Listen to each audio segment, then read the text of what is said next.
Hello, and welcome to the channel. Today you will learn how to make the address bar and menu bar always visible in Dolphin Browser on your Android phone. This guide will show you each part of the process. First, open the Dolphin Browser on your mobile device. Next, look at the bottom of the screen and click on the Dolphin icon. Then, in the menu that appears, find and click on the Settings icon.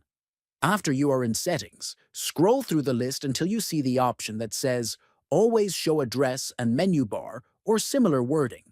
Next, toggle that setting on, so both the address bar at the top and the menu bar at the bottom remain visible at all times.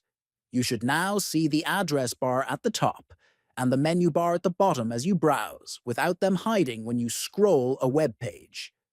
Please subscribe to the channel, like the video, and share it with others who might find it useful.